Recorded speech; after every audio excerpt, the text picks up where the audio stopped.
When it's time to begin, it's on the Rewind to Raw with John Pollock and Wai Ting. The A-Team that makes sense of these things we see in the ring every week on TV. It's Rewind to Raw for Monday night. Download it Tuesday morning from the Post Wrestling site. It's Rewind to Raw for Monday night on USA Now on the John and Wai Take the Mic.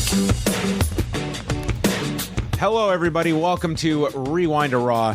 It's John Pollock and Wai Ting coming to you from Toronto, where it is minus 13 outside, and they state it feels like minus 22 Celsius.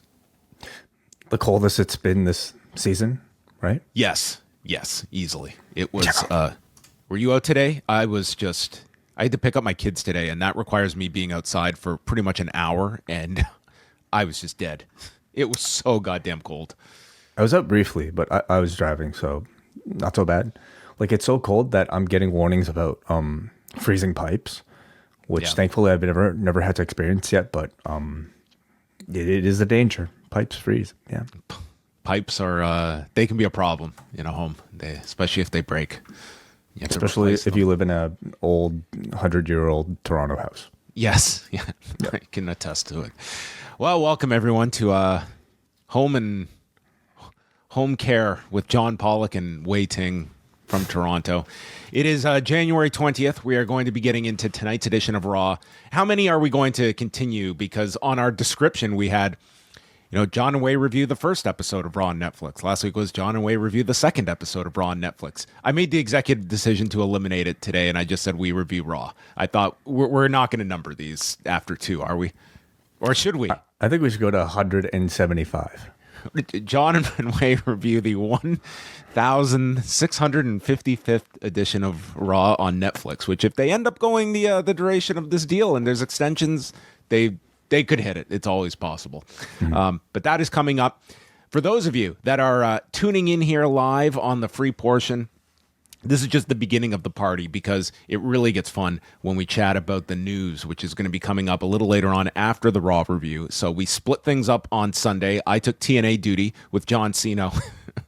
Wai and Kate got to cover the marathon that was the People versus GCW. Did the People win or did GCW win? So both of us did our separate reviews, but there's a ton of news coming out of both shows. So we are going to cover all the fallout from, I would say, 2 very noteworthy shows for myriad reasons. We'll do a catch up on the latest involving Allie Katch. We're going to talk about PCO. We're going to talk about Joe Hendry, Cora Jade, everything in between. We will be covering following those shows, and maybe even a little bit about Tommy Invincible. Oh, the highlight of my weekend. All of that and more is coming up on the news. So if you want to jump on board, postwrestlingcafe.com, and that is where you can join us live every Monday, Wednesday, and Friday for the entire XL edition of those shows, which come with the show review, come with the news, and then your questions and feedback that we dedicate a couple minutes to at the end of each and every show. Also, want to make mention that coming up this week, we have quite the slate of shows coming your way. Rich Fan will be joining me and Brandon Thurston this coming Wednesday on Pollock and Thurston. Later that night, we have Rewind to Dynamite. And Thursday, we go back on Rewind Away to December of 2008 for the memorable Armageddon show from Buffalo. Yes, I know. Is there a week that goes by, Wai, that we don't reminisce about this show from December of 2008 in the middle of a red-hot period of WWE history where Matt Hardy squared off with Vladimir Kozlov and Dave Finlay and Mark Henry had a Belfast brawl? I can't say I'm ever nostalgic about like late 2000s WWE at all, but that's not to say they don't make for good reviews because sometimes the most forgotten and mundane and some awful, portions of wrestling history make for the most. Oh, there's awful stuff on this show. Believe me. Yeah. Mm-hmm. Yeah. We're going to dedicate an hour to the Santa's Little Helpers match because they're in the Christmas season. So what better way to celebrate?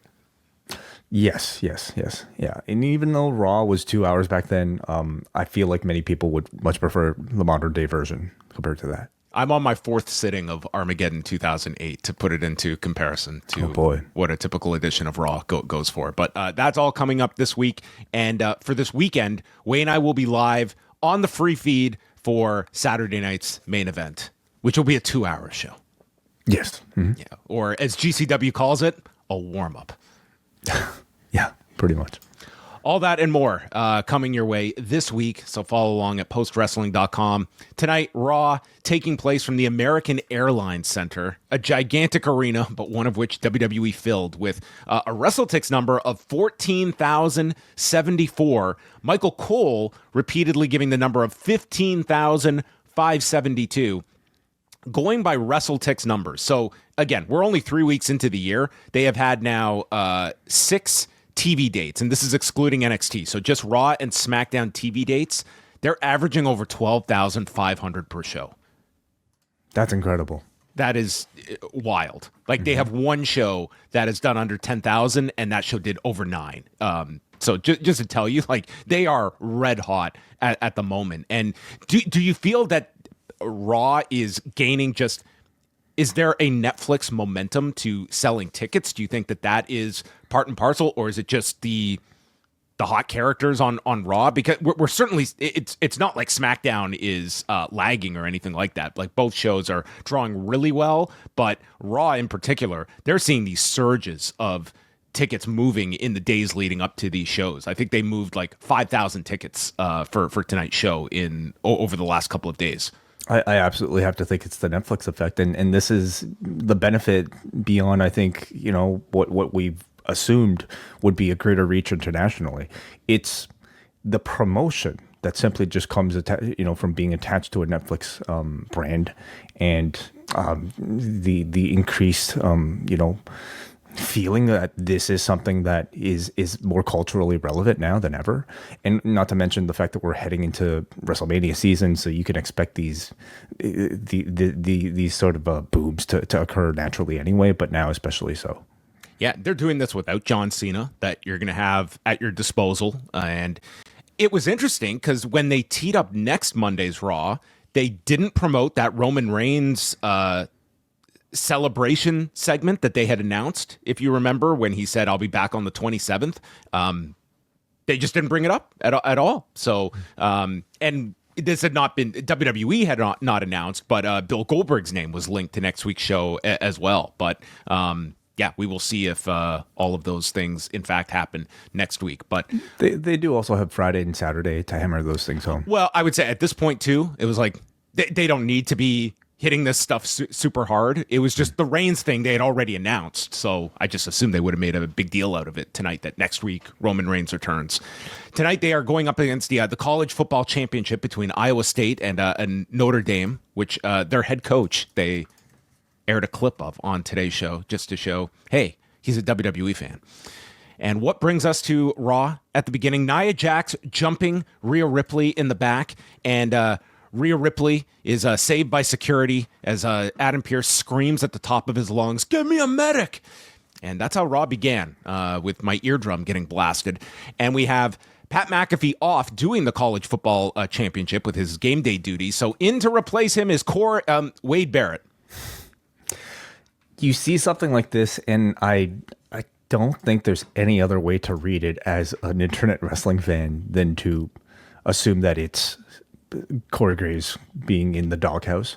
I mean, we can't confirm this absolutely would have been Corey Graves as the fill-in for this show. And I think, like, for the company, I mean, it seems to send a very clear message.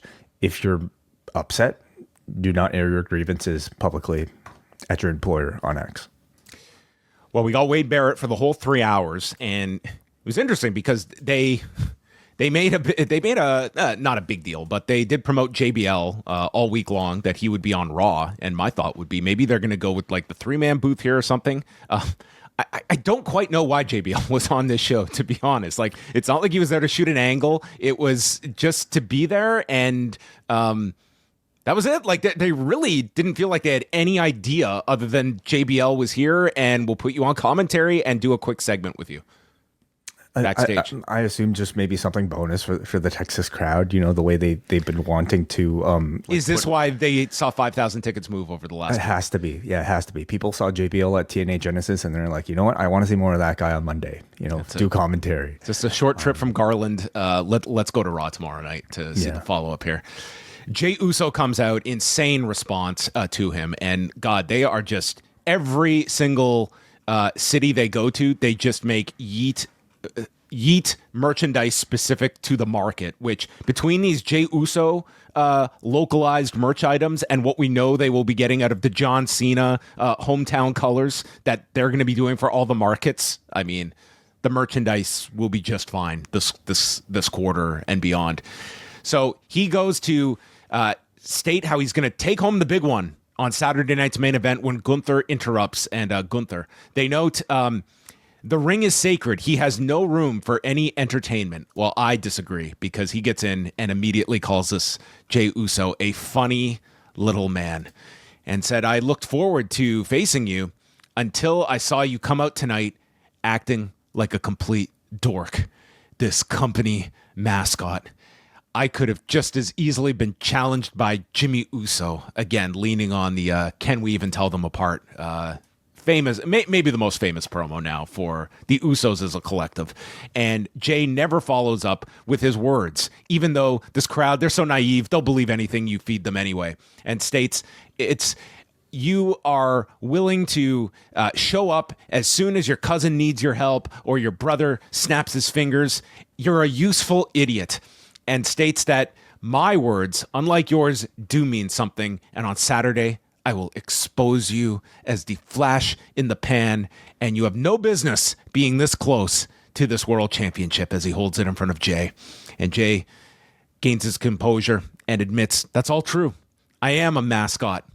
And these people, they're my team. They're my squad. And I'm going to win this title. I respect you, Gunther, but I respect me too. And only one of us in this ring can say that we headlined WrestleMania, and it's not you. And they get into a big fight. The crowd really gets into Jey when he gets on offense and sends Gunther to the floor. And there he is with the title. This crowd went wild as he grabbed the belt and he laid it down for Gunther to take. So I think they've done as good a job as they can to promote this title match for TV. I don't think anyone is envisioning a title change, but they certainly gave it. This is like the biggest match they're promoting for this Saturday night's main event. This is, I don't feel on par with the special we got last month, but this was, I like this segment. I thought it was a very good segment. You know, I think the Saturday night main events, especially the second one in, we're probably going to get a better sense of like the level of relevance of these shows. But I also don't think they're throwing in the towel or like giving you something that's skippable. I think Jey Uso challenging for the championship for people that are active WWE fans is a big deal. So I would we've got an amendment to a contract. Okay, it's a whole new wrinkle on the contract signing. We have an addendum. Yeah. Again, not the biggest thing, but that's also like, to me, not something where I feel like you would say Jey Uso is only a Saturday night's main event challenger, for instance. I think you could have put this on a Rumble, you know, second to, of course, you know, the Rumble as a semi-main. And I think it would have been a satisfying semi-main. On maybe, you know, not this year, but like in prior years, this could have even been a WrestleMania type of match, you know, with as hot of a character as Jey Uso is. So I think Jey is like a really strong challenger. And I think tonight's crowd reaction like told you that they're taking this guy seriously as a potential title holder, not even just a challenger. But it took, I think, like a great promo from Gunther here to really drag out like just even another level from a Jey Uso promo. Like Gunther is just, he's so great at just like digging out your insecurities. And I mean, you know, he's sort of the internet fan's voice. He is every snarky wrestling fan pointing out like why somebody might suck. And I think Jey Uso has given some tremendously like passionate responses in response to like some, I think, what could be seen as some very pessimistic but valid criticisms from Gunther here. So I've been enjoying these two interactions that these two have had over the past 2 weeks. Could you imagine the babyface turn for Gunther, and to get him babyface, they just have him do a segment like this with Hulk Hogan?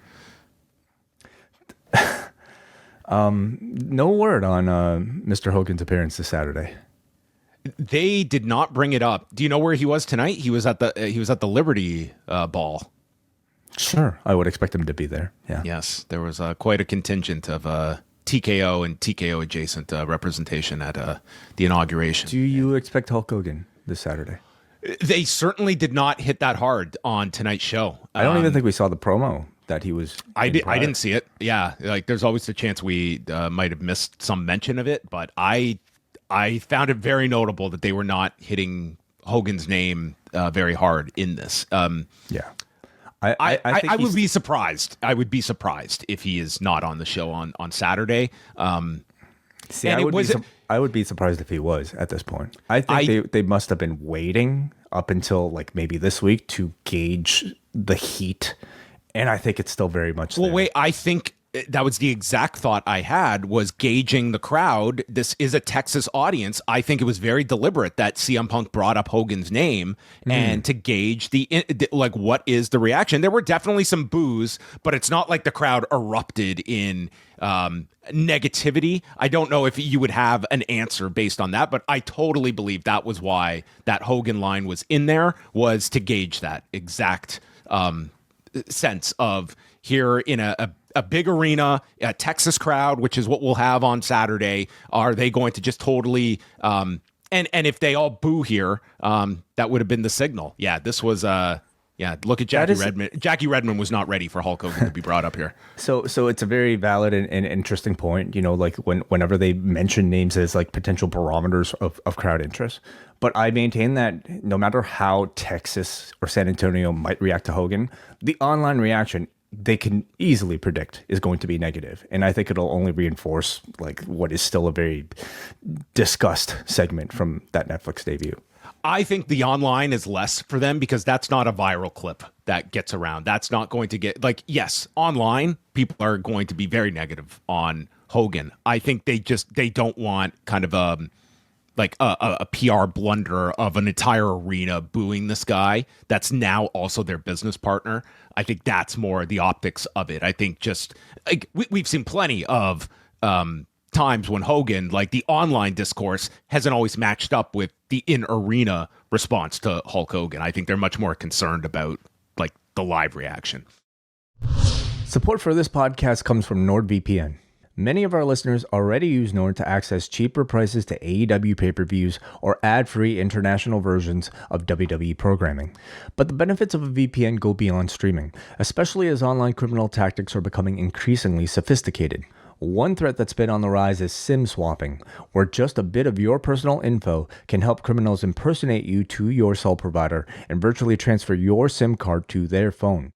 Using a trusted VPN like Nord, especially when using public Wi-Fi, helps keep your data safe from prying eyes on the same network. Over at nordvpn.com/postwrestling, you can sign up for a 2-year plan for just a few dollars per month and get 4 bonus months with our link. Again, nordvpn.com/postwrestling. Try it with a 30-day money-back guarantee. Stay safe and enjoy all the benefits of a secure internet with NordVPN. Backstage, New Day meet up with JBL, and they want to pay him off with $2 to get preferential commentary when he's out there. And JBL just talks about... Woods explains that, you know, just like you, JBL, you cut out the dead weight, and you turned out to have a great singles career, and we're asking you to go out on commentary and be an acolyte for us. And JBL's like, oh, I love the New Day, and then he just goes on and on about all of the great positives about Big E, and then kind of wonders like, what did he need you guys for? So that was that in the back. I just want to say, I certainly questioned if the New Day were going to be so seamlessly able to transition to heels. They have been fantastic. I just like, it almost feels like these are such natural roles for them, and I could not have imagined this turn would go so well as it has here. Yeah, I was definitely one that said when they were doing the breakup teases that I said I would have been very disappointed if this all just kind of results in a reunited New Day and they don't go on their singles path, because I didn't think there was anything new to accomplish. And I was wrong. Like, they have certainly refreshed themselves in a great way. Seeing them as heels, I never thought would really amount to something this entertaining. I think I think they are sort of at like a level where they're beyond the tag division, and the fact that they've not yet once mentioned, wanting, or at least like not seriously campaigning for like the War Raiders titles, tells you everything you need to know about the status of the tag team division. They're beyond that with this turn. They aren't focusing on it, but to me, I think if they do end up going that direction, to me it feels fresh if they get those tag belts again under this run. I think that it's not something they need at this point, but I don't think it's something you dismiss for the future with them as well. Like, it doesn't feel like a retread of the New Day winning the tag belts, because they just feel they're such new characters now. No limo entrance for JBL, which they even joked about. His limo's in the shop. And we get, this is during the international feed where Kathy Kelly interviews Bayley. So Bayley has moved to Raw per the transfer window. It's really cold outside, and this transfer window has been open since like October, so it's getting chilly. So Bayley's on Raw. She declares herself for the Rumble. Nia Jax walks in. She has not moved to Raw. She just shows up on Raw. I don't know what the difference is between these two. And Nia Jax also declares herself for the Royal Rumble, and she's got a match tonight. We also have the representation of the professional bull riders, who got great seats to tonight's edition of Raw. 3 individuals who you have never heard of and you will never hear of again after this were identified. And that takes us to Rey Mysterio and Kofi Kingston. And the New Day's music begins, and they immediately cut it off, stating we're not using that anymore. And they just walk to the ring, insulting the fans, yelling at them for chanting New Day sucks. And this entrance worked. I mean, maybe at some point they'll introduce a new theme, but this kind of just walking down and getting booed, it works too. It was perfect. I mean, rather than introduce a new song, the audience's disappointment at the Big E song being cut off is the best song that they could have as heels. It's like with Don Callis, it's like with Rey Mysterio. The wall of noise that these audience provide for them is a gift, and really the best soundtrack they could possibly have. So Kingston is just wrestling in black jeans. I am hoping that he has like the most unspectacular elimination in the Royal Rumble. Like the most boring, dull, unmemeable elimination this year. Could be that, yeah, or it could just be something where he kind of falls on his face, like which he actually did one year as a babyface. But there are new possibilities now to play around with. He's had a few years of the big ambitious elimination has not quite gone his way, and this year I feel the stakes are not that high for him to have to replicate past eliminations. So first of all, he should be the one to cut off somebody else's very spectacular save. That would be a great spot. They steal the $2 back from JBL and Kingston, and so all week they just promote New Day in action, and then as of this afternoon, it was just New Day in action. What that usually means is they're taking on someone of no consequence, and in this case, this was like the big showdown with Rey Mysterio we get with Kofi and Rey. And I thought they had a great match here. Tremendous heat from this crowd in Dallas. And we see one of the more scary spots that we're going to talk about here is they go to the floor, and Kofi eyes the desk, and he goes to lift Rey for like a power bomb, and you think he's going to power bomb him onto the desk. But he loses his grip of Rey, and Rey basically rotates on his own in midair. And the best way I can describe it is like Rey powerbombed himself. This was the fact that he landed flat on his back was thankful here. And this continued, but this looked so scary. And I had to rewind to be like, what happened? I have never seen this move get screwed up like this. Even veterans, with as many years as deep as they can, you could still lose grip, and this could have been a lot uglier. Thankfully, it wasn't. So match continues, and Rey sends Kofi into the steps. JBL laments all the flips and flops out there. Sometimes you need to kick someone in the face. And when talking about Rey Mysterio's longevity, it was funny because JBL was out here to be kind of the, he's there against the New Day, but then he just runs down Rey for most of this match. He states for his longevity, we don't even know if this is the same Rey Mysterio. Has anyone seen him under this mask? And eventually Kofi Kofi avoids a 619, and Woods trips Rey and gets ejected to this monstrous pop. But then Kingston gets hit with the 619. Rey goes to drop the dime, but lands on the knees. And Rey counters a boom drop, just sitting down and hooks Kofi's leg for the cover in 10.5 minutes. So Rey gets the win. Kofi loses. And afterwards, Woods is attacking with Rey, and that prompts Cruz del Toro and Joaquin Wilde to run out. New Day come back. They attack Wilde from behind, and they run away.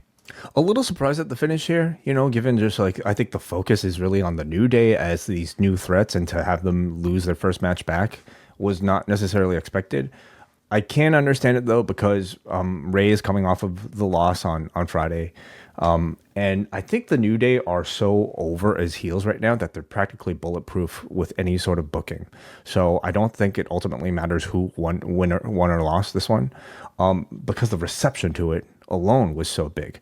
This overall I thought was like a relatively standard match, but it was made so much more special by a very engaged crowd as a result of the excellent heel work from the New Day prior to this and also during the match itself. And of course, Rey Mysterio being about like the easiest babyface foil a group of heels can work with. Kathy Kelly interviewed American Made, and Gable admits he's got a problem with luchadors after losses to Rey, Dragon Lee, and now Penta. So he is going to seek the help from Dominic Mysterio. Meanwhile, Ivy Nile has her eyes on the women's IC belt, and the Creeds want to go after the tag belts from War Raiders because they're at the end of their prime. We're just entering ours. Then Jackie interviews Karrion Kross and Scarlett. I didn't know what was going on here. So Karrion Kross explains he just had 4 espressos and broke some baseball bats to prepare for this. He takes credit for derailing the momentum of the Wyatt Six and sending them off SmackDown. I would argue his momentum has been greatly derailed with the loss of the Wyatt Six, because he felt like he was just volunteer. Hey, I'll do the international segment. What are you going to say? Oh, you know what? Just standard stuff. And this guy came out and just shot his own programs. He said, I've got my eyes on Seth Rollins. I've got my eyes on CM Punk. And I've got my eyes on Sami Zayn. And then goes on to explain that Zayn justifies aligning with terrible people, and he doubts that Sami Zayn truly believes the things he says. I'm going to go out on a limb that in the next 6 months, I guarantee there will be no match between him and CM Punk. I guarantee there will be no match with Karrion Kross and Seth Rollins. And I'm almost positive we are not going to get anything between Karrion Kross and Sami Zayn. I don't think this had any connection to any canon that is going on in the Raw universe. He had a brief interaction with Sami last week, so this might have just been, based off a follow-up on that. I mean, we can't completely rule it out. I also, as we continue to watch these international shows, we start to maybe sense like what the purpose of these Jackie segments during commercial are, how relevant they are to the shows themselves. And I don't know. I think they range. Some of these feel almost completely improvised. Others feel like they have more of a purpose.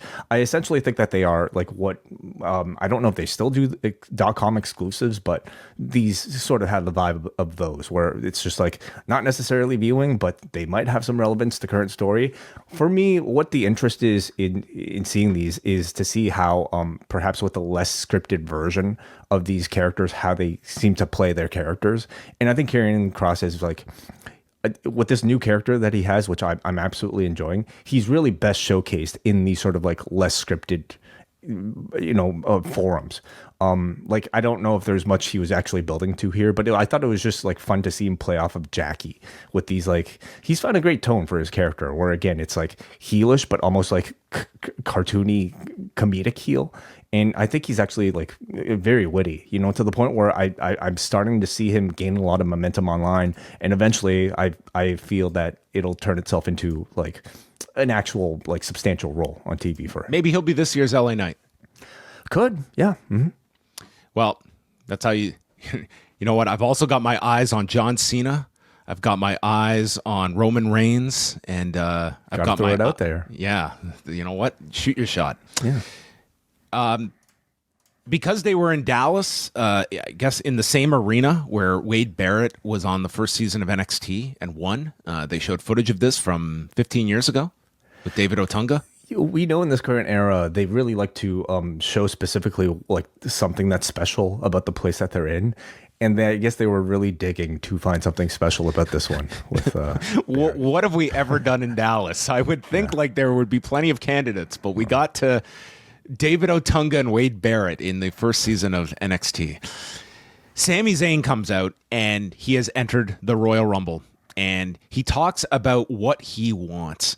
And he goes back to the 14-year-old him and how there's a small percentage of people that become professional wrestlers, even a smaller amount that make it to the WWE, and an even smaller percentage of those that become top-tier stars. And that's where I feel I am. I believe I am just as good as Roman Reigns, Drew McIntyre, Seth Rollins, CM Punk, and Karrion Kross.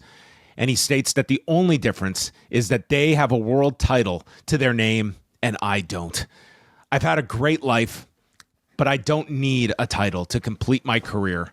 I've had the fans' support. I don't need it, but damn it, I want it. And the 14-year-old me wants it. And that 14-year-old is still here. And out comes Kevin Owens. And it was almost like this collective like sigh of, oh my God, it's finally Kevin Owens is going to address Sami Zayn. That basically, this has been lingering since War Games when Zayn partnered with the Bloodline. And out comes Kevin Owens in this Bret Hart jacket that just, I imagine that there are probably a very small amount of these jackets that are sold, and those super fans that have bought these have probably spent like $1,000 on this jacket. This might have looked like a bit of a custom, or at least like some form of like... Is this his own work? Well, it's not Brett's leather jacket. It's like I hope he like got the okay material. then for this. Like this would be this could be intellectual property disaster if he stole this image, which he would not be the only Quebecer this weekend to run into potential IP issues when it comes to designs and such on broadcasts. Well, I saw no sledgehammers in this segment, so I think he's okay there. But I mean, obviously, the tie into the Shawn appearance or the Shawn interaction that he's about to have on Saturday, and of course, he being in Texas, maybe already drawing some allusions to that, and also the fact that he's holding Brett's championship as well. Okay, so we'll rely on that for this the addendum. Maybe the addendum is that Kevin Owens is going to bring Bret Hart to the Royal Rumble with him. The real creator of the ladder match. Is it? Did Bret actually create it, or was it just something he took from Stampede? It was it was something that Stampede did, and Bret's story was always that when he got to WWE, he came up with he pitched the concept, and they did a ladder match with him and Shawn that you can see, like they put it out on like Coliseum home video, and Bret's idea was eventually to do it at like a big show, and then Shawn and Razor got the ladder match gimmick. So that was clearly this will all be the brought feud up. goes deep. Which this will all be brought up on Saturday, I'm sure. Yeah. I'm sure this will all be part of the addendum. Yeah. So Kevin Owens Zayn first of all just says, "Okay, how do you want to do this? I knew this was coming ever since War Games." But Kevin Owens explains, no, I don't see this as the same thing as you teaming with Roman as I did Cody, because you have a history with Roman Reigns and you were willing to overlook certain things with Roman, but you also overlooked a lot of past actions I committed against you and you forgave me. That's because, Sami, you're a good person. I thought this level of logic that was so this would never have been at all made sense in a WWE setting until now. Like trying to give some reason why they were trying to give you a plausible reason for Owens not to kill this guy while also seeing through Kevin Owens' plan here as well at the same time. It was it's easier said than done. When it gets executed well, you say, oh, of course, this makes all the sense in the world. This could have been a mess if not delivered well, and I thought both were great here. So he explains how Zayn is a good person and you're still my best friend, even though on SmackDown he called him his then best friend, but best friend now. So that's how you know he's full of shit. He says that I think you will win the Royal Rumble because you deserve it, and then we can do one thing that we never have. We've headlined WrestleMania together as a tag team, but we could headline a WrestleMania for this, as he looks at the Winged Eagle title and states that all we need to do, you need to win the Royal Rumble, and I need to leave the Rumble as champion. And just like you had Reigns back, I know you're going to have my back at the Royal Rumble. And he leaves Zayn looking so conflicted here. These two were great. I thought Sami was fantastic from this whole promo, giving his whole reasoning. Like, this is something that every single year we would talk about for the Royal Rumble, is that they would just rely so much on it's the Royal Rumble, and we never would get promos of why this means something to you. And all of a sudden, this Rumble feels like the culmination of, number one, all these stars that are so much more over than they were a year ago. They're just that much more over. And even a Sami Zayn is now giving you his own desire that you will be rooting for a Sami Zayn to win this. Like, they have done such a great job of creating all these different pathways you can go in this Rumble. But getting back to this, really set this up well going into the Rumble. It's taking advantage of what the Rumble is able to provide, in that it's, number one, of course, like, doing something like this benefits the Rumble. Having as many stories that you can head into the Rumble with only makes the Rumble a more interesting match when it comes down to, who you might actually be expecting to win. But it's also taking advantage of the energy and sort of like the exposure that a Rumble is able to provide to tell these long-term stories for all these guys and their ambitions towards winning a championship. And Sami is one of those guys that, I mean, one of the few, as he mentioned sort of in this promo, who's maybe sort of bubbling on the surface. You might even consider him a main eventer, but one they've actually never crowned yet. And for him, I think having something like a Rumble or a Chamber or a Money in the Bank is so important because it allows him to, again, dig into this sort of story. He mentions that he's perhaps like in the top 5 to 6 or 7 people in the company right now. I would say if he's that, he's probably number 7, because he's somebody who is constantly, as good as he is, struggling to not be overshadowed by like guys that are coming up and perhaps gaining a bit more momentum than him. He's having to compete with the CM Punk, with an LA Knight, with the Jey Uso, who at this point has kind of lapped him. And there's a real struggle, as much emphasis as they're putting, towards him for this championship campaign. I do think that it's not a guarantee that he'll ever become a champion.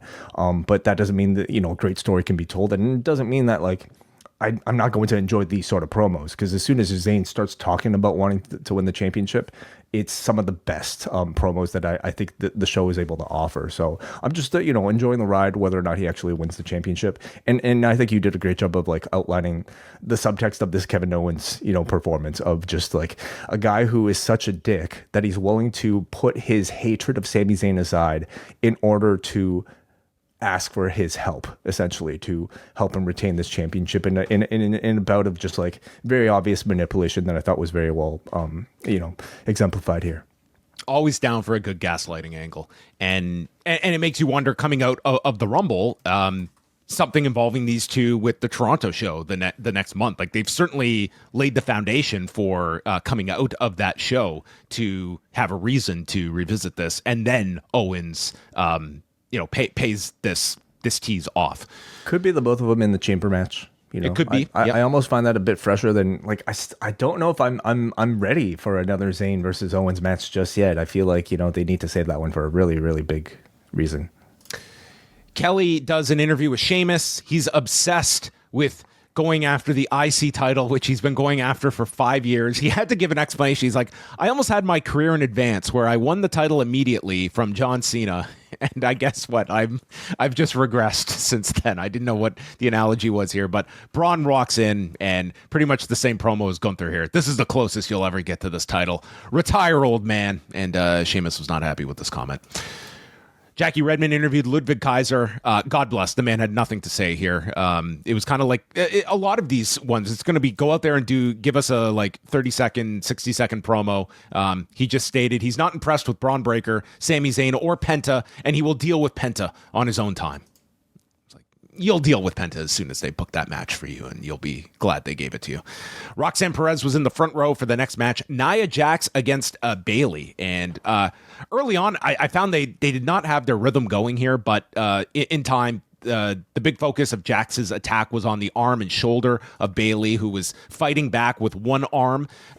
So Jax misses a leg drop on the edge and takes a sunset flip from the edge into the post and lands on the floor.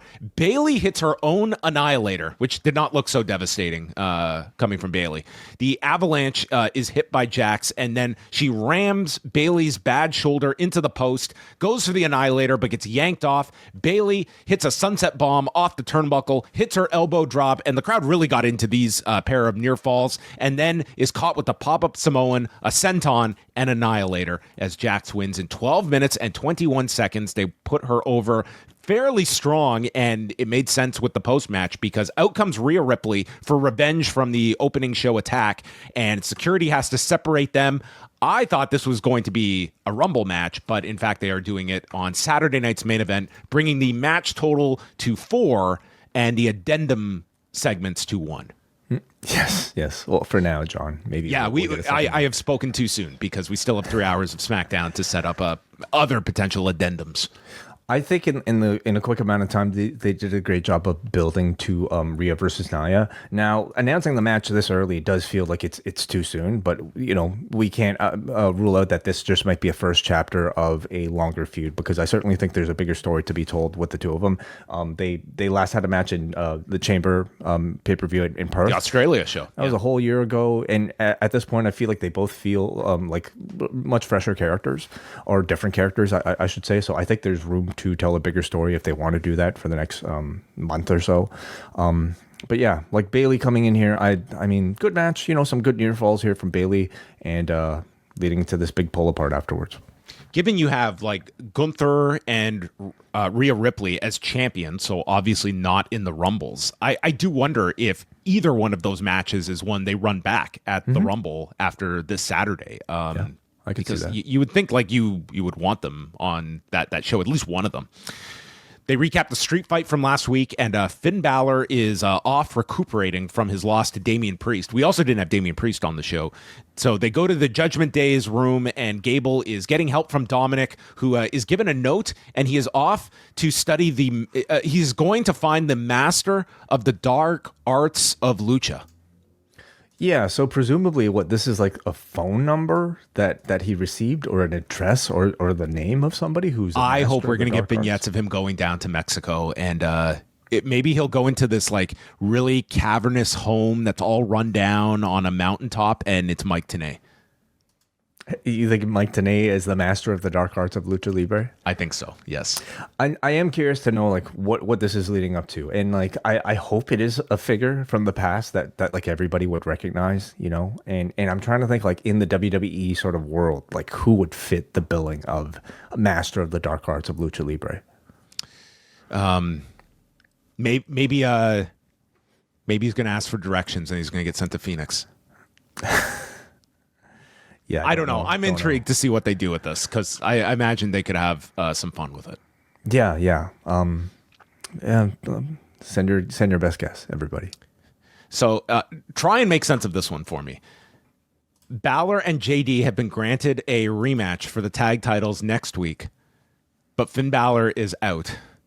So JD is now going to get Dominic as his replacement for this match that was booked without Balor's knowledge and was booked knowing that Balor is hurt. How does this make sense? Well, I mean, there's more than enough precedent set for this, John. I mean, we have Naomi assuming the role of Jade Cargill as the tag team champions on the other show. That was out of necessity. Your champion was injured. Why would we book a match here where one person is not even available? Because I'm sure there's like a time limit on these rematch clauses, and if you're not healthy to take it, then it's going to pass you up. Okay, well, that's happening next week. Liv continues to subtly be pissed off at Dominic for screwing up the match with Rhea Ripley, and that continues. Yeah, Liv is in a real like background role at the moment. Yeah, coming off the Netflix thing, the storyline she has is this potential, like they're trying to build tension between Liv and Dominic, and it's really not interesting at all. Like for me, at least, for now. Like I think Dom is really, to me, the Dominic character works when he's a guy who thinks he's a stud but clearly isn't. Now they're actually trying to I think convince us that Liv they're actually having a real relationship, and it's not just Liv using Dominic. At least that's maybe how I'm reading it, you know. So it's hard for me to buy. Certainly in terms of star power, something is missing from the Judgment Day when they've lost Priest, they've lost Rhea, they didn't have Finn Balor in this one too. So I mean, in this it's going to be just Carlito at the end of it playing those video games. Sure. Mm. This was the best. So we go to Lyra Valkyria and her video recapping her win of the IC title last week. And Lyra Valkyria explains what took her to championship glory last week. She spread her wings, shedding any dead feathers to reach the heights she knew she was capable of reaching. The heights I hope she reaches is the realization that because she is named after a bird doesn't mean she has to assume the characteristics of one. And now it is time for her to build her legacy and fly, Lyra, fly. In formation. It's like, shed any dead feathers and spread your wings. Honestly, dude, like there are some of these I don't even know if you want to call them prospects now, but like these are people that are relatively young in their like main roster careers, where they're clearly very lacking in this department where they're having to speak about themselves. And I even include Tiffany Stratton there. This over reliance on their catchphrases, an over reliance in this case on just like the sort of byline of like what the gimmick is. Like I'm a bird inspired, character. Is too much. So again, I'm the pressure's we can on her. laugh about the verbiage here, but to me it also speaks on the fact that like there's been no depth to this character. Like if you were to explain the Lyra Valkyria character, you couldn't, because they have not given you anything, including like for the character herself to just have a voice and substance. Like this is where we literally have the base level that her last name is Valkyria. Yeah. The pressure's on her right now, with this championship too.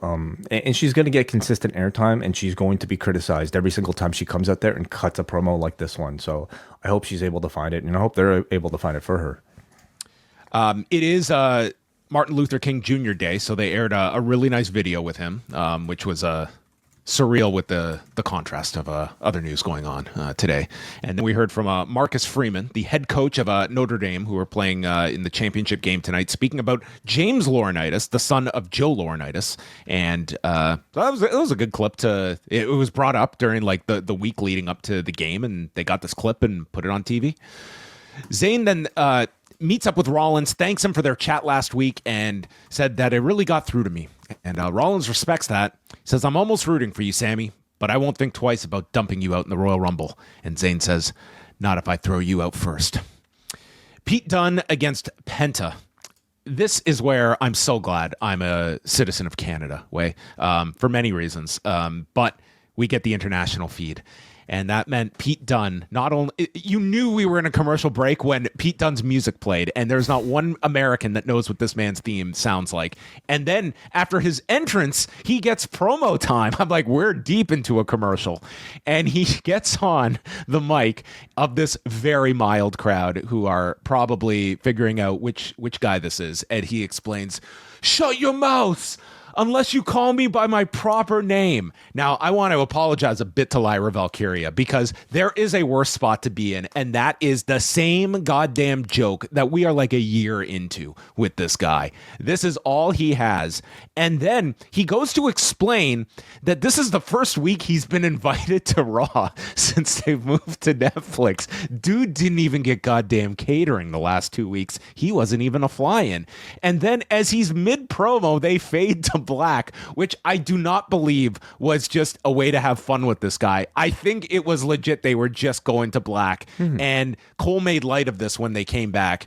And then Penta gets an entrance. This is when we knew we were out of commercial. And Cole remarks how everyone is buying that Penta mask, which is going for a cool $75 on WWE Shop. And I imagine plenty are buying this. That's it. With their weightlifting. But could you imagine walking around with this mask and Cody's weightlifting belt? I mean, just line up the phone numbers you would be getting from the opposite sex. Yes. They mention that this is not their first match, Oh, don't you remember Rev Pro, Michael Cole's favorite UK independent, when they had their match in 2017? Interestingly, the promotion was not mentioned by name. They mentioned Rev Pro. Are you sure? They absolutely Really? said Rev Pro. Yeah, I just definitely heard. Okay. All right. Never mind then. Yeah, I heard Rev Pro. Dunne twists the fingers and then stomps the elbow. And Cole tells Wade, listen. And they just stop talking. And dude, there was nobody chanting Butch as Michael Cole tried to refer to all these chants that are getting under the skin of Pete Dunne. They're trying, folks. They really are. And Dunne, they did have a good match. It's just Dunne is not, he's done with this character is what I will state. He stops a dive from Penta, suplexes him onto the edge, and then goes to tie Penta's mask to the rope. This did not go over so well. This was maybe Pete Dunne was watching Tessa Blanchard for tips on how to use various parts of the ring for their match, and this not immediately unties. Penta just is broken free instantly. Dunne is in control, but then Penta fights back, leading to the Mexican Destroyer and a Tope Con Hero. Dunne manages to snap the fingers and goes for the triangle. So Penta lifts, turns it into a backbreaker, and hits the sacrifice and a Penta driver to win in 10 minutes. And Penta is now 2-0 in the Raw rankings. Yeah. Much like last week, I mean, we're getting to see Penta wrestle more of a traditional WWE style, so that means a lot more selling showcased of him. And while that might not sound as exciting on the surface, I think in Penta's case, I actually find it quite novel to see him work slightly different and to showcase more of his selling. And I thought like it helped actually accentuate the big moves whenever they did occur. So for me, like as somebody who's seen plenty of Penta's like flashy moves at this point, I kind of appreciate another instance where I just get to see him sell his fingers, for instance. So I enjoyed it. They're putting a lot into making this guy feel like a big star with their constant mentions of him, even on SmackDown, for instance, replaying the first match and the pyro budget that they're setting up for this guy for his entrances. So as long as you keep selling those masks, we'll keep putting the pyro budget into you. But those sales go down, so does the pyro. If this guy had been signed a number of years ago, would Vince McMahon have given him like a first and last name? Like, would he have become like Paul, Demonic or something like that? Like, I just wonder, like, I just wonder, like, what the idea would have been, because they would not have just taken him as is, as a finished package, and just placed him in this role. I try to imagine what this would have been like. I think he would be at best stuck at NXT.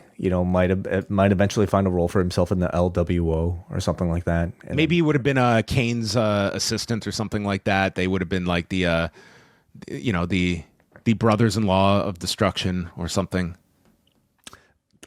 Yes. What did we lose out by Penta not coming in 2017 after that Rev Pro match? Logan Paul video talking about being the best at everything he does. The best line in here. He just says this like completely with a straight face and like no smirk, no like sarcasm. He just states, "I'm the only man to beat Floyd Mayweather Jr.," which is not true. He is. It was an exhibition that they agreed not to score at the end. I was like, dude did not win this match. Okay, but he's just running with it. So I guess if you say it enough times, it's true, which is I guess the new way to be. And he is going to become the greatest wrestler ever. Okay, so lofty goal, and he will make his Raw debut next Monday, which I can't imagine is his Raw debut, is it? His Raw Netflix. Well, his Raw Netflix debut. Okay, I'm not sure actually. I'm not sure if he's actually been on Raw before or not. I mean, he's been on Raw. And then so he's on next week, and this is all in Atlanta. War Raiders against Dominic and Balor. Cody Rhodes will appear, and that's all they mentioned. Nothing about the Reigns segment that they had scheduled and stated on TV for the 27th. So we will see if he's on the show next week. And then CM Punk enters through the concourse, and this place is going wild, and he goes to the Jackie Redmond interview segment. This threw me off way because my brain automatically goes to a commercial break, but this was obviously not happening in a commercial break. So my international feed brain it got re-educated here. Punk comes out, and I love that they did this here as opposed to in the ring. It felt so lively, and dude, Punk was just you could tell he was just on fire for these like 3 minutes because he cut a hell of a promo. It's also where Jackie is positioned, and at this point, I think Jackie should be the only person interviewing CM Punk. I think they have like a really great rapport, and I'm sure Punk might have that preference too. Well, she brings up the Royal Rumble, how he's never won the Rumble, and this is the most stacked in the history of the Rumble. Punk explains that he makes history, and he's going to do so at the Royal Rumble. He comes alive when the pressure is on. No one can beat me when I'm at my best, and I've got the people behind me. I mean, he was maybe he secretly watched that last that World's End pay-per-view and heard that Will Ospreay call to arms for the fans. He says, John Cena, I can't see him throwing me over the top.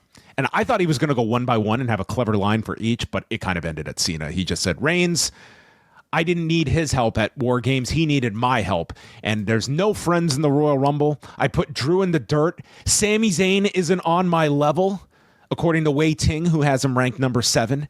And then says, even if Hulk Hogan enters the Royal Rumble, I'll throw his. And he had this ever so slight pause and referred to his dusty ass. And I couldn't only imagine what words were going through his mind as a descriptor for Hulk Hogan, and says he will kill Hulkamania. I think this was some market research on the fly, and says that the Rumble is about settling scores and cashing in debts and maybe calling in a favor or two if I need to. 29 men are going night-night. Just a tremendous promo from CM Punk here. Okay, so a clue as to what that favor might be. You know, it's something he can call during the match itself. Yeah, what favor could you get during the match? You get well, it's something involving Paul Heyman, of course. So, what can Heyman do for you in a Royal Rumble setting? What power does Heyman have? Period. Well, Heyman has a lot of contacts, a lot of connections. Maybe people that owe Paul Heyman favors that might be able to come in to help. But it's not like the CM Punk character to ask for, like, I don't know, somebody to run in on his behalf or something. So what could it be? Could it show up at the Rumble? What if it turns out that they draw numbers and then Punk and Reigns, we find out like their numbers or something, and Punk gets Reigns' number and gets to come in like 30th or something. You think that was the pact he made with Heyman all the way back at Survivor Series? All he said was, you owe me a favor. Like, I get to take Roman Reigns' number when we both enter the Rumble in January. I mean, that's one favor, but that's also assuming what would be a satisfying favor here that would be that makes sense. Well, we don't even know that the favor is going to be cashed in on at the Rumble. He just mentioned it in the promo. So I mean, listen, they're the ones who created it. I'm sure they have. I hope they have a satisfying. I am sure they have an end for this favor because it's been hit so hard. Yeah. Then Kathy Kelly interviewed the War Raiders. This did not make it onto the broadcast, and they are going to return prestige and, wait for it, honor to the tag division. And they're not looking past anyone, and that was that. Their take on Dominic and JD next week, which basically Kathy Kelly said, okay, you're looking past them. And Rowe was like, we don't look past anyone, but... Who's Rowe? Sorry. What's his name? Eric. Sorry. Eric. Yeah, thank you. Well, you're getting too into the honor part, of course. They took me back to 2000. My brain's in 2017 on this show. At this point, really, like, is this the most they have going for them? The fact that they're like sort of like an ROH revival stable. Their story is that they were part of a group that we won't name specifically, but basically we were in an ROH faction with Damian Priest, and our careers nearly ended, but they didn't. Yeah. Okay. All right. Cool. Shayna Baszler and Zoe Stark against Dakota Kai and Io Sky. I think that Zoe Stark watched that Gaia Girls documentary with the brutal dropkick because she decided, you know what, I could do that. And she hit this missile dropkick to Dakota Kai, and I thought Dakota's face was like, it just shattered. She hit this missile dropkick. Listen, if this missile dropkick, provided it didn't kill Dakota Kai, it looked amazing. They continue. Eventually, Sky is tagged in, and she hits the bullet train attack. DeVille gets yanked off the apron, and then Kai is dropped on the floor. Baszler hits a knee strike to Kai, and then the Kirifuda is applied onto Sky, but Sky breaks free, leaping through the rope, and hits over the moonsault, pinning Baszler in 6 minutes and 24 seconds. Yeah, felt relatively, like quick and also forgettable, honestly, by the end of it, coming off of the US Championship. That's what's on Raw, right? Sorry, IC Championship tournament. I guess I'm not sensing that much momentum in like the narrative here. I don't know if this PFC versus Damage Control feud has really done much for either stable. And ultimately, just this kind of felt like a bit of a forgettable segment. And that takes us to the main event, billed as the WrestleMania 40 rematch between Seth Rollins and Drew McIntyre. These entrances took up pretty much a third hour of Raw. Cole mentions that Drew McIntyre's title reign at WrestleMania last year lasted as long as the TikTok ban. Haha, pop culture. Rollins won the Rumble in 2019. They know Drew in 2020. And Drew catches Seth's suicide dive, and he belly-to-bellies this guy onto the desk. And man, were the PBR guys. They were on their feet getting into this. And then Drew is yelling at Seth that he's so damn selfish. We're both on the same team against Roman Reigns. We're saving the in-ring dialogue for the main event each week on Raw. That's what I think the Netflix era is going to bring us way. But then Seth rams Drew's shoulder into the post over and over, and this would play into a submission later as he would get the crossface applied. But Drew reaches the rope, and now it's Seth's turn. He's on offense. You question me? You question my integrity? And then Drew pokes him in the eye, says, shut up. And he hits him with the future shock for a near fall. That means Drew's in control, Way. Your words and your actions, they don't line up. WrestleMania season? What did you think was going to happen? And Way is observing what he calls a mid-match debate that we are getting. This was an important Way. I have never taken so much dialogue during a match in my play-by-play. So he continues with lariats, and then after another lariat attempt, Seth ducks and catches him with a jackknife cover for the pin. And so Drew is furious. Wade says it's a rarity that Drew gets caught like that. I was like, wait a minute. This happened 2 weeks ago with Jey Uso. This identical finish where he caught him out of nowhere. This was exactly what happened. This happens to Drew a fair amount of times. So he is beating up Seth. He claymores him and then places his head by the post, and he's ready for another claymore when Sami Zayn, the good guy, comes down to help Seth and stops Drew, checks in on Rollins, and then gets nailed with a Glasgow kiss. And Drew, he wasn't done with Seth. He just had to explain to him, we should be on the same team, but you're so damn selfish. And then as Drew has him in the corner, Zayn runs at him with the haluva. Drew gets out of the way, and Sami Zayn nails Seth Rollins with the haluva kick. And then they stayed on Zayn and Seth for an uncomfortably long period of time until they finally went to black as we hear Sami, I wasn't aiming for you. I wasn't aiming for you. And Seth just has to have the, huh? What did you do that for look on his face. And yes, that was the end. What drama. Oh, look at this Way. How many ways could you interpret this? So, I mean, it's hard for me to tell how you actually felt about a segment. Like, I just judging by the recap, I'm assuming you did not like any of this at all.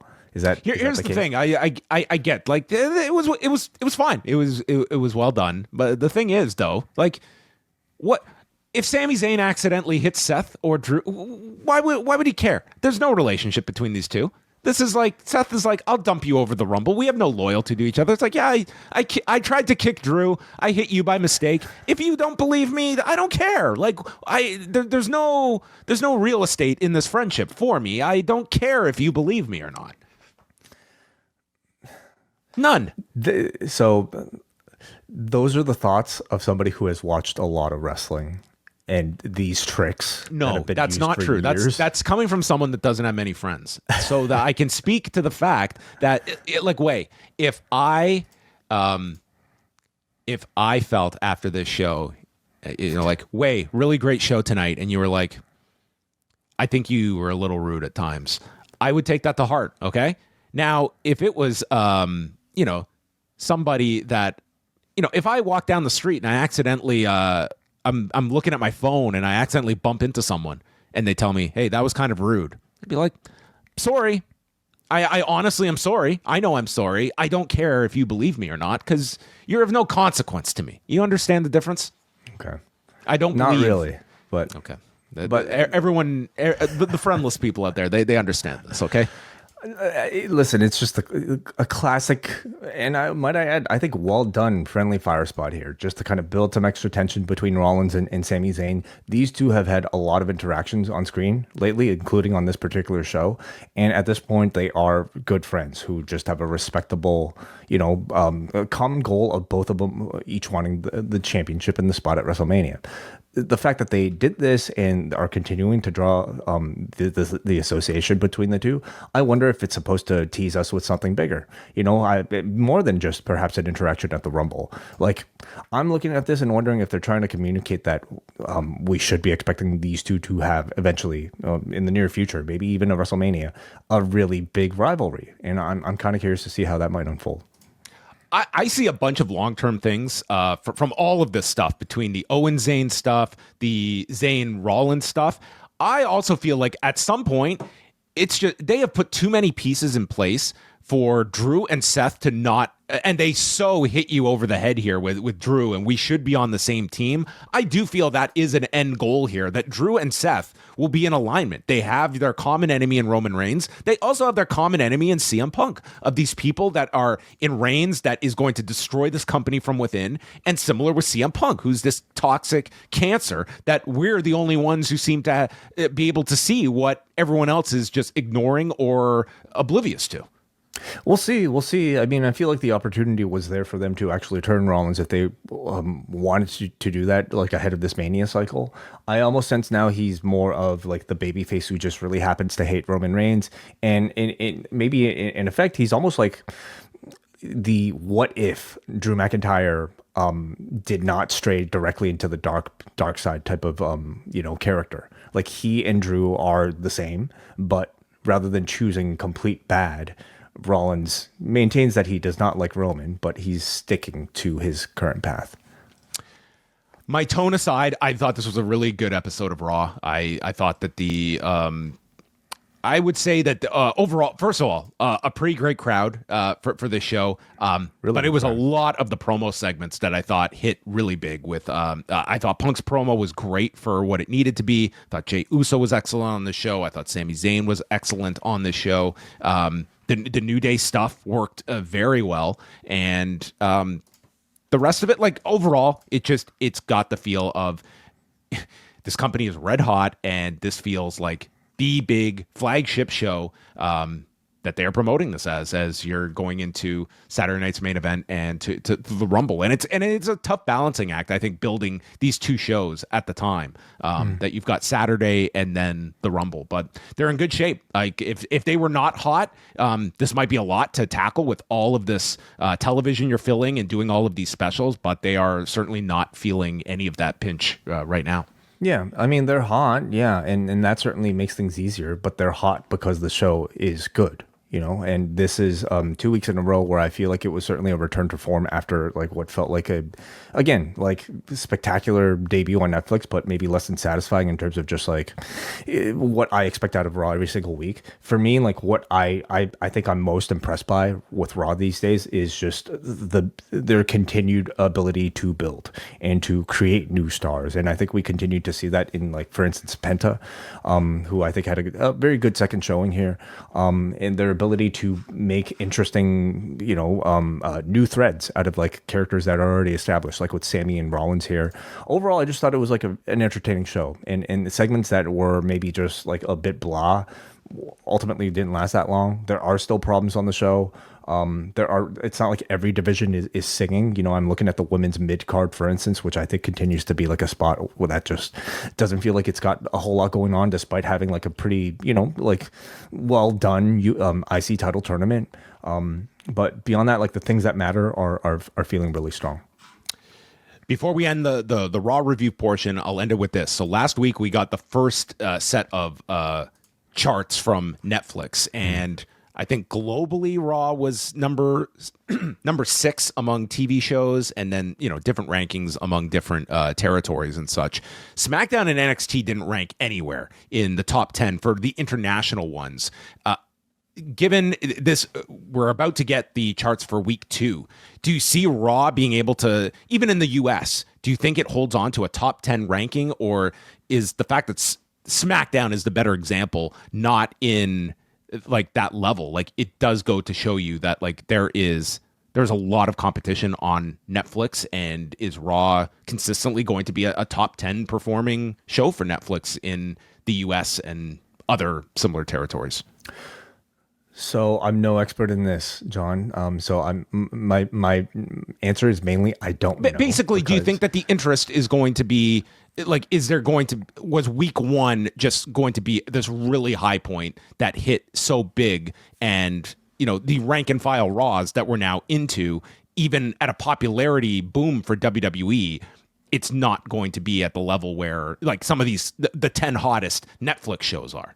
Yeah, it's so unprecedented that I can't really say for sure. But if I had to guess, I would say yes, because I think I wouldn't necessarily look at like SmackDown and NXT as like, maybe definitive signs that Raw wouldn't achieve that, because I think the promotional power has been behind Raw being on Netflix, and you're hearing a lot less about SmackDown and NXT being available, and that's just the way, because they're catering and it's to the bigger US show. audience. Like it is very clearly right now, like it is not a 1A 1B. It's like it's number 1, SmackDown is number 2. I think that's very clear. Yeah, and Fridays continues to be a struggle, for a lot of people, to make a show feel like a priority. NXT is, the third brand by a wide margin, and Raw is the one with all the sort of momentum right now. So I would guess yes, but again, let's see tomorrow.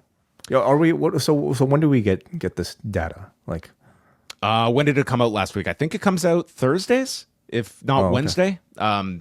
I should know this off the top of my head, but we'll know it in a few days. All right, that concludes our review of Raw, and now it is time for all of the news.